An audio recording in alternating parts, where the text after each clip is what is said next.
Elisha, not from Ukari, from Ibi, now confirmed as a commissioner for appointment in Taraba State Executive Council. 20, Comrade, Madam, is it Musa or Musa? Here they write Musa. Comrade Mose Luka Canton, who has a BSc in Development Studies, Kurumi Local Government, proposed ministry, the mighty ministry, which he inherited by his brother, Works and Infrastructural Development, be confirmed as a commissioner for appointment in Taraba State Executive Council. Those in favor say aye. Against say nay. Ayes have it. Now, Comrade Mose Luka, MSc Development from Kurumi, proposed ministry, Works and Infrastructural Development, confirmed as a commissioner for appointment in Taraba State Executive Council. Last but not the least, Mr. Joseph Joshua from Takum be confirmed as a commissioner for appointment in Taraba State Executive Council.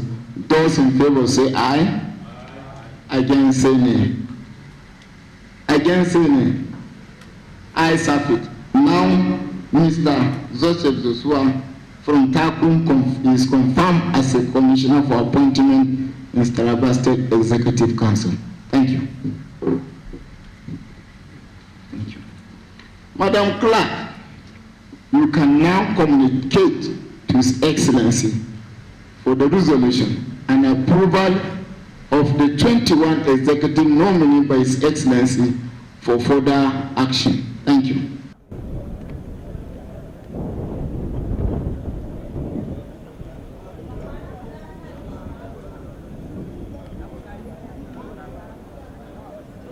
The road is now clear for government business in Taraba State.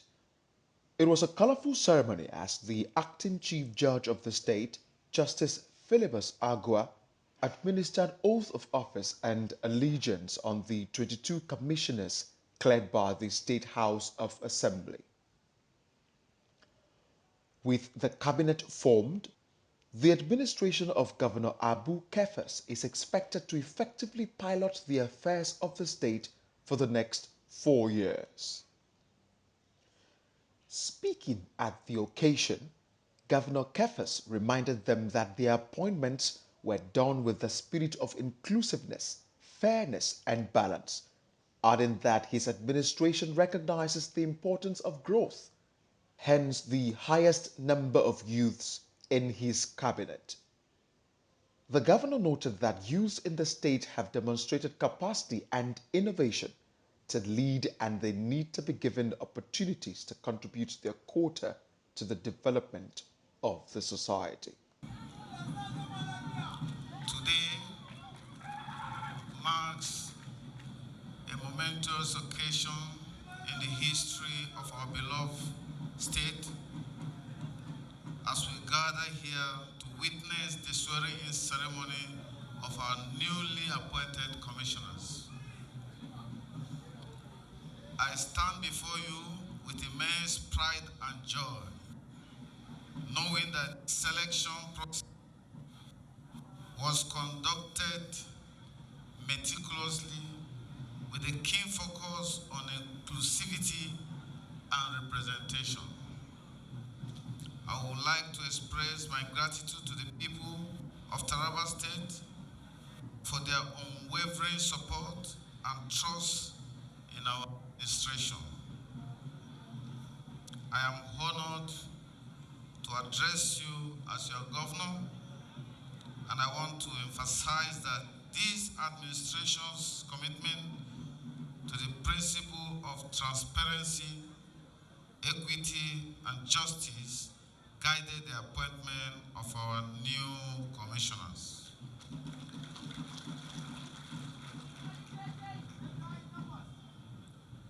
We recognize the importance of providing opportunities for the vibrant and dynamic youth population and ensuring that the voices of our women are heard and respected.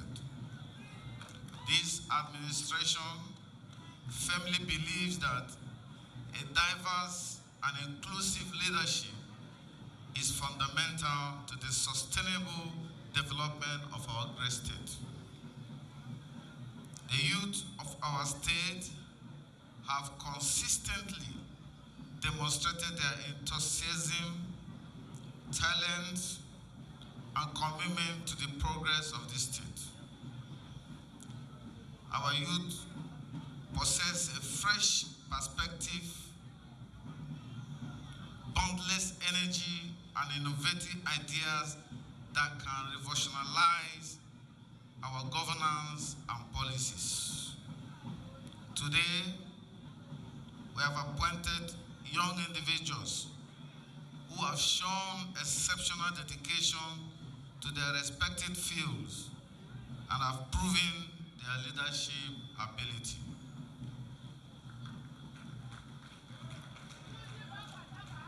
I am confident that they will bring their unique insight to the table and contribute significantly to the growth and development of our state. Similarly, our women have always been the backbone of our society, playing pivotal roles in various spheres of life. Their resilience, intelligence, and compassion are qualities that cannot be overlooked. We have identified accomplished women who have excelled in their chosen fields, and we believe that their invaluable experiences will shape our policies in a manner that caters to the needs and aspirations of our people.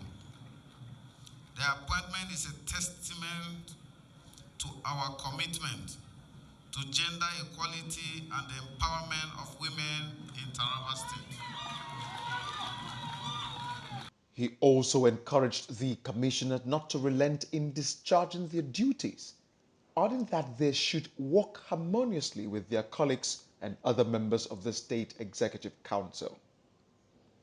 Governor Kefas advised them to listen to the concerns of people in the state and work towards addressing them. To the newly appointed commissioners, I congratulate each and every one of you on this well-deserved honor. I pray that God will help you in your future endeavors. Your appointment is not merely a symbolic gesture, but a call to service.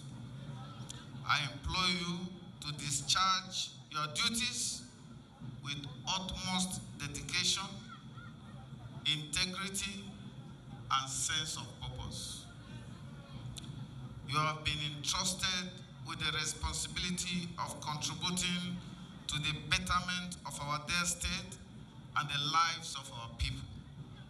I encourage you to prioritize the welfare of our people, to listen to their concerns, and to actively engage with them in shaping policies that truly address their needs. I also urge you to work collaboratively with one another and with existing members of the Executive Council. Our success lies in our ability to forge strong partnerships, to leverage our collective expertise, and to foster an environment of cooperation and mutual respect. As commissioners, you will face challenges, but I am confident that your diverse backgrounds, skills, and experiences will equip you to overcome any obstacle that comes your way. I extend my gratitude to the Taraba State House of Assembly for their thorough screening and confirmation of these appointments. Your diligence and commitment to the well-being of our state are commendable. Together, let us continue to uphold the principles of good governance and serve as a beacon of hope and progress for our people. Finally, I want to reiterate our administration's unwavering dedication to the development and prosperity of Taraba State. With the appointment of these commissioners, we have taken a significant step towards achieving our collective aspirations. Let us work hand in hand, transcending boundaries to build a Taraba that is prosperous, inclusive, and sustainable for generations to come. I want to thank you, and may God bless Taraba State.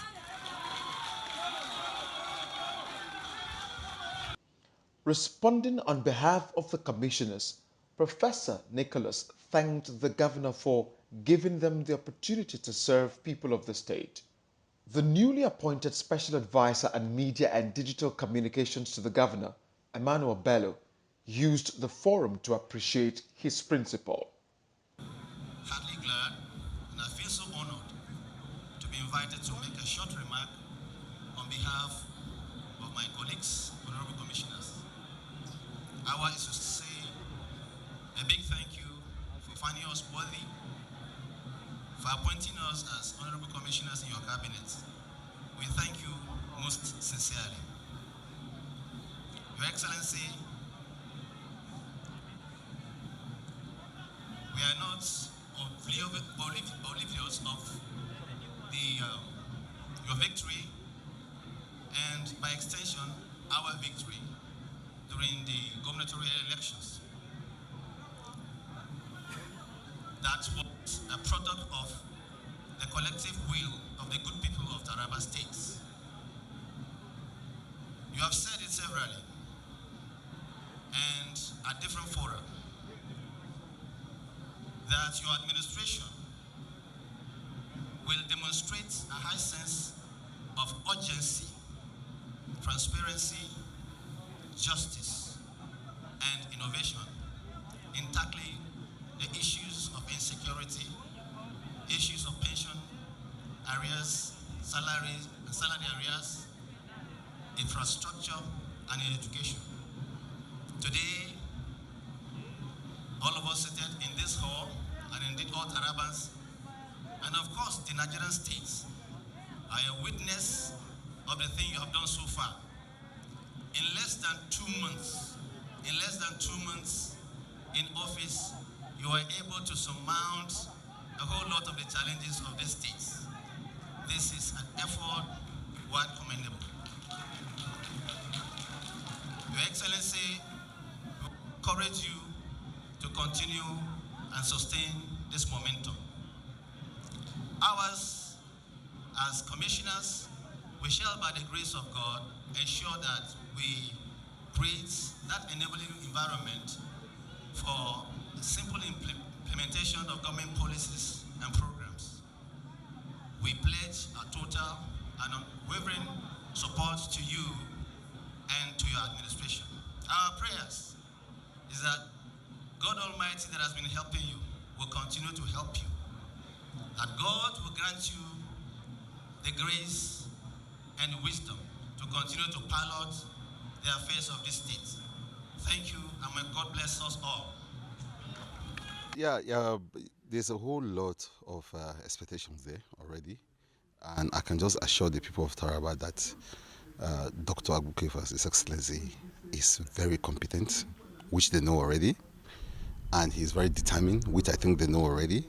So I believe strongly that all that is we now will expect is that they will give us their full cooperation. Because the governor is determined to ensure that all that he has promised, especially the campaign trail, that he meets all of them. So we are talking about someone that is determined, is focused, and very competent to fulfill his promises. The beautiful thing about all of this is that the Taraba people really don't need too much of persuasion.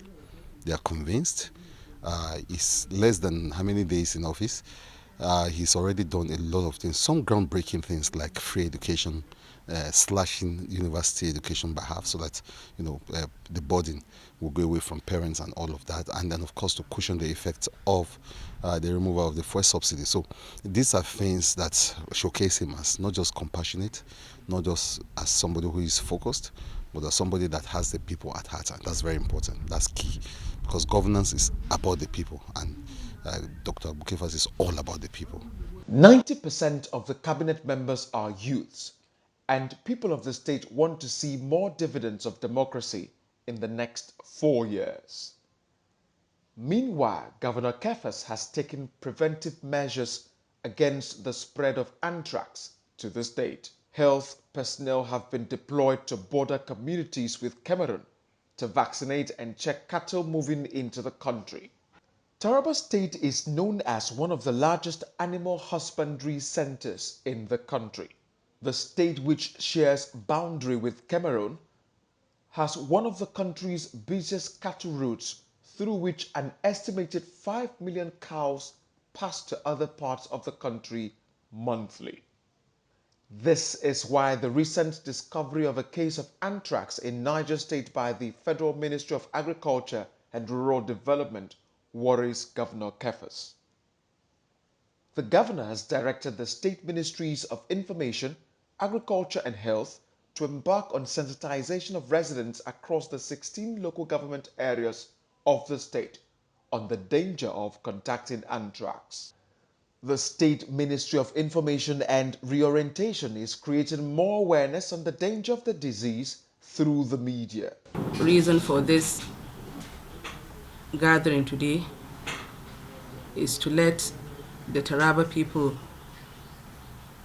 know, or let them be aware of the outbreak of the anthrax bacteria. The governor also wants health and veterinary personnel deployed to border communities.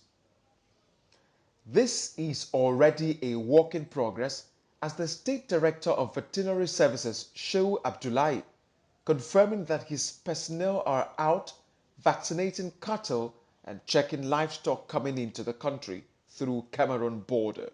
It will fascinate you to know that Taraba State has 16 local governments, and we have few of the local governments that is bordering some countries, and in each one of the local government we have divisional veterinary officers and some surveillance agents who are paravets. So majorly where this disease can be found is in the markets or in the abattoirs. So these abattoirs are manned by veterinary doctors who perform antemortem and postmortem inspections to ensure that the public consume wholesome meat. So for now, we did not have an outbreak, and we are not expecting one. But for the fact that it has been reported in Nigeria, we have strengthened our surveillance system in all the 16 local governments of the state, including the markets and abattoirs. So as for the socio-economic impact, see, when an animal comes down with anthrax, it is not expected to be sold or to be consumed, so it's already a loss. The animal will be buried or incinerated. So on the aspect of human beings, since the disease is zoonotic, depending on the route of infection, if it is cutaneous or intestinal or through other means, wound contamination by discharges from an animal that is suspected to have anthrax. So when a human being falls sick from the disease, even if the human being did not die, at least there is some loss. The person will not go to work. If he's a worker, he will not go to farm. He's a farmer, or he will not participate in any trade. So by that, at least there is a loss. Even if the person did not die, at least he cannot do the normal thing that will help the economy progress. So that is one aspect of human beings. But as in veterinary practice, the end is death, and the farmer loses. We have said it, and it is known that the disease is zoonotic. By zoonotic, we mean human beings can also contract the disease. So this is the most dangerous part of the disease when we come to public health aspect. When TVC News crew visited abattoirs in Jalingo, the state capital, the health personnel on ground spoke on hygienic processing that has been put in place to avoid zoonotic diseases. God bring us a good governor, Abu Kefas. This animal you have been seeing, before we slaughter it, we have a good doctors. We not slaughter a sick animals. All animals that have been slaughtered, we have to survive it before we reach to main market. Doctor should test this meat before you come to market. But doctor there for abattoir, no be one. Doctors, like 10 or 20 doctors, they check the cow before you come to abattoir, you come to market. Even doctor, you know they see the meat, you know they come market. Meat is good. Health workers in Taraba State have been urged to be on red alert by checking patients with symptoms of the disease. The outbreak that we are having now, the healthcare workers have to be sensitized so that they will be on the watch out, especially for those people that are working with these animals. We have the health education unit, and our staff will go around the local government areas to sensitize people, to educate people on the common symptoms of this disease, so that if we see any of them, we'll be able to catch it early and treat. Anthrax is a serious infectious disease caused by gram-positive bacteria known as Bacillus anthracis. It occurs naturally in soil and commonly affects domestic and wild animals. Nigeria had its index case in a farm in Niger State where some of the animals had symptoms including oozing of blood from their body openings like mouth, nose, and ear.